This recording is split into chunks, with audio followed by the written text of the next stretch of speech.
once again to LKV's online classes for class 9. Today we are going to start with unit 4 of Beehive book, and the chapter in this unit is A Truly Beautiful Mind. It is a biography of Albert Einstein. In this, besides portraying Einstein as a great scientist who had interest in physics and mathematics, the story concerns and portrays his Einstein's concern for the human welfare. That's why this chapter has been named as A Truly Beautiful Mind. Now let us know the theme of the story. Now the theme of the story is great men are not born with specific genius. Yes, in their childhood they are born like the normal children. They are born and brought up like the normal, like the parents of the normal children do. But gradually they work on these children. They develop some specific virtues and they work on it, and then they become great.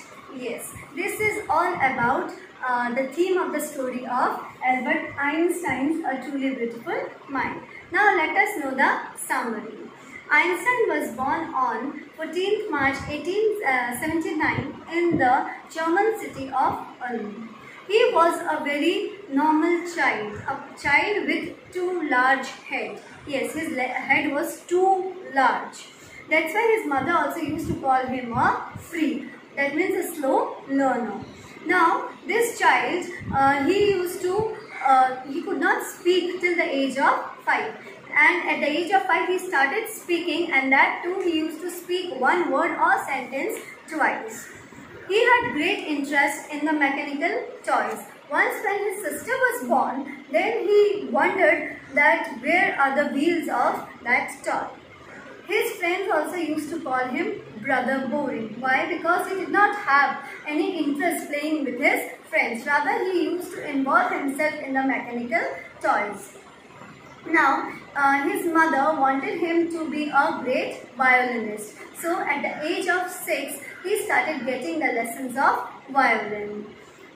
Once, the headmaster of Einstein's school called his father and told that your child won't make a success at anything.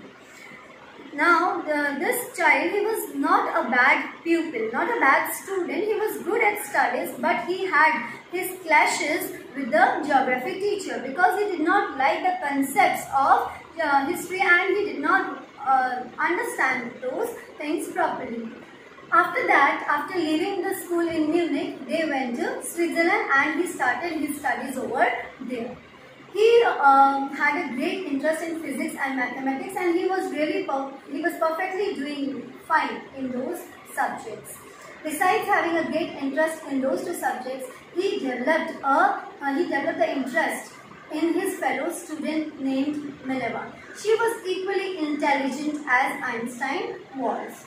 Once Einstein had written, "How happy I would have been and how proud I would have been if we both have brought our work on relativity in a victorious manner." In 1900, Einstein, at the age of 21, he became a graduate, but still he was unemployed. In 1902, finally he got a job as a technical expert, but meanwhile he continued his secret research on his theory of relativity. Einstein was actually developing his two ideas, and jokingly he used to call his desk drawer at work his Bureau of Theoretical Research or Theoretical Physics.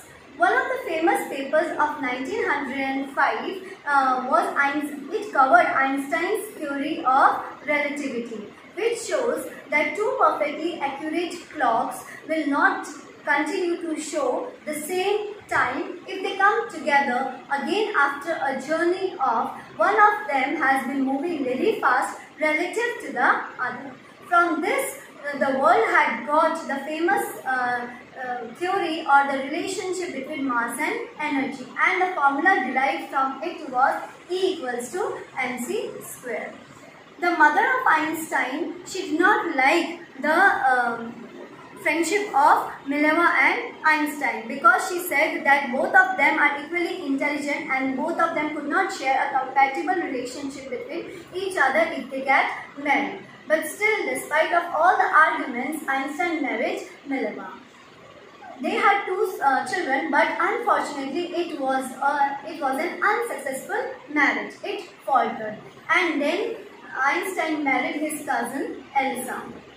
In 1915, he had published his general theory of relativity, which provided a new interpretation of gravity, and it was proved by the solar eclipse also. Einstein, this theory bagged Einstein the Nobel Prize. A number of prizes and honors and invitations showered on Albert Einstein, one after the other. Now in 1933, Nazis came to power in Germany. Now because of this, the rules of Nazis, whose head was Hitler, Einstein migrated to America. He did not like the rules of Nazis, so he went to America. Now, because of the continuous urge of his colleague, Einstein wrote a letter to American President Franklin D. Roosevelt, the president of that time, that the Nazis are developing a nuclear bomb, and if it exploded on a port, it will not only destroy the area of the port but also its surrounding territory. The Americans, they paid heed to this letter, and then they worked, secretly developed an atomic bomb and dropped on the two cities of Japan, that is Hiroshima and Nagasaki. It really shattered Albert Einstein. He again wrote a second letter to to American President Franklin D. Roosevelt, proposing an idea to form a world government. But unfortunately, this did not work.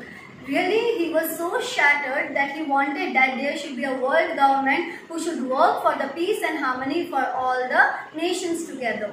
But it did not work. So he campaigned as a world citizen, proposing the idea of world harmony and peace. Therefore, he was termed as a visionary, the world citizen, as well as a genius. This is the story of Albert Einstein in the chapter A Truly Beautiful Mind.